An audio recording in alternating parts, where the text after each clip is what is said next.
Hi అండి, welcome back my channel. అందరు ఎలా ఉన్నారు? బాగున్నారా? నేను కూడా చాలా బాగున్నానండి. మీరు కూడా బాగుండాలనుకుంటున్నాను. నా యూట్యూబ్ జర్నీలోనైతే మళ్ళీ మీకోసం అయితే కొంచెం అయితే చెప్తాను. నాకు యూట్యూబ్ స్టార్ట్ చేసినప్పుడు అయితే ఎడిటింగ్ గురించి కానీ వాయిస్ బేస్ ఇచ్చుడు కానీ వీటి గురించి అయితే అస్సలు ఏం తెలియదు అండి. తర్వాతనైతే నేను కైన్ మాస్టర్లోనైతే ఫస్ట్ అయితే కైన్ మాస్టర్లోనే ఎడిటింగ్ చేసేదాన్ని. నాకు కైన్ మాస్టర్లో ఎందుకో కొంచెం టఫ్గా అనిపించిందండి. అంటే కైన్ మాస్టర్లో ఎడిటింగ్ చేయడానికి ఒక 2.5 hours అట్లా పట్టేది. తర్వాతనైతే ఒక 5 months 6 months వరకు నేను కైన్ మాస్టర్లోనే వేసేసాను. తర్వాత నాకు మళ్ళీ కొట్టాను యూట్యూబ్లోనే. ఇంకోటి ఎడిటింగ్కి ఈజీ యాప్ ఏంటి అంటే ఇన్షాట్ అని చెప్పారు.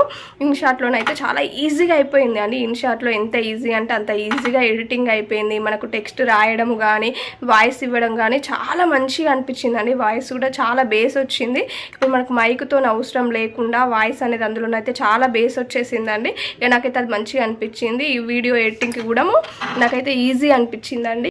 మనము ఒక వీడియోలో కరెక్ట్ 20 వీడియోలు షార్ట్గా కానీ ఫుల్ కానీ తీసినామంటే ఆ వీడియోలు 1 by 1 మనం ఒకటి వెనుకలాడుకుంటే దీని వెనుక ఏమొస్తుంది దాని వెనుక ఏమొస్తుంది అనేసి పెట్టుకునే వరకు సెట్ చేసుకునే వరకు చాలా టైం పడుతుందండి.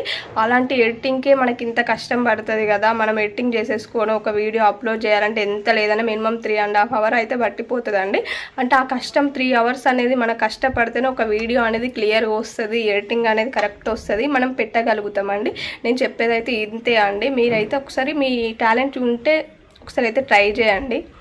నాకు అది వీడియోకి ఎడిటింగ్ చాలా ఈజీ అనిపించింది. నాకు అది 2.5 hours పట్టేది, ఇది 1 hour అట్లా. ఒక వీడియో ఎడిటింగ్ చేసుకోవడానికి 1 hour అట్లా పట్టింది. మంచిగా ఈజీ అనిపించింది. వాయిస్ కూడా చాలా అంటే చాలా క్లియర్గా వచ్చేసింది. ఎడిటింగ్ కూడా చాలా నీట్గా చాలా నీట్గా వచ్చేస్తుంది అండి. ఎప్పుడో వీడియోస్ కూడా చూడండి, ఒకసారి చూస్తే మీకు అర్థమైపోతుంది వీడియో ఎడిటింగ్ అనేది ఎంత మంచిగా వస్తుంది, ఎంత క్లియర్గా వస్తుంది అనేది అయితే మీకైతే అర్థమైపోతుంది అండి. నేనైతే మనకు మెయిన్ యూట్యూబ్ ఛానల్ స్టార్ట్ చేసినప్పుడు అయితే మెయిన్ నేర్చుకోవాల్సింది అయితే ఎడిటింగ్ అండి. ఎడిటింగ్ నేర్చుకొని వీడియో క్లియర్గా పెట్టేసి దాని కింద మెన్షన్స్ ఇచ్చేటి అన్ని కరెక్ట్ ఇచ్చేస్తే మాత్రము మనకైతే చూసేవాళ్ళు జనాలు అయితే మంచిగా చూస్తారండి. ఇట్లా నేనైతే ఒక 6 months వరకు అయితే కైన్ మాస్టర్లో చేశానండి. నాకు అంతగా అనిపించలేదు. మళ్ళీ కైన్ మాస్టర్లో నాకు షార్ట్ వీడియోకి ఎట్లా ఎడిటింగ్ చేయాలి, ఫుల్ వీడియోకి ఎట్లా ఎడిటింగ్ చేయాలని అస్సలు తెలియకపోవు. నేను షార్ట్ వీడియోకి ఫుల్ వీడియోకి ఒకటే ఎడిటింగ్ చేసేదాన్ని.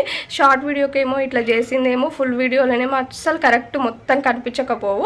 ఇక కనిపించకపోయేసరికి మళ్ళీ కొన్ని రోజులకు ట్రై చేయంగా ఇన్షాట్లో అయితే నాకు ఇన్షాట్ అయినా కైన్ మాస్టర్లోనైనా అది చెప్పేశారండి. ఇట్లా కాదు అట్లా చేసుకోవాలన్నాక ఎడిటింగ్ అయితే నేర్చుకున్నాను.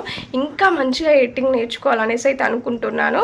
మీ సపోర్ట్ నాకు ఎట్లా ఇట్లా ఉంటే మాత్రము నేను నేర్చుకోగలుగుతాను. కానీ మెయిన్ ఒకటే చెప్పాలనుకుంటానండి, చాలా ఓపిక అనేది ఉండాలి. క్లియర్గా అన్నీ చెప్పుకునే అంత మనము ప్రయత్నించే అంత చాలా అంటే చాలా ఓపిక ఉండాలండి. ఈ వీడియో కనుక నచ్చితే మాత్రం సబ్స్క్రైబ్ చేయండి, లైక్ చేయండి, షేర్ చేయండి.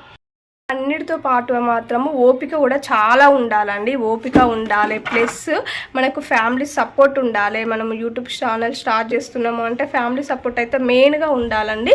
మంచిగా వీడియో కూడా క్లియర్గా తీయడానికైనా చూపెట్టడానికైనా మనకు ఇది కాదు, దీని గురించి ఇట్లా కాదు అట్లా కాదు అని కొంతమంది చెప్పేవాళ్ళు కూడా ఉండాలి. అట్లా ఉంటే మాత్రం మనం ఏదైనా సాధించవచ్చు అండి. నాకైతే అనిపిస్తుంది ఇప్పుడైతే నేను పెట్టుకున్న దానికైతే ఫలితం ఉంటుంది. ఓకేనండి. నేను కష్టపడుతున్నా కదా, ఇప్పుడు వీడియో తీసేసుకొని 1 by 1 మనం ఒక్కొక్క వీడియో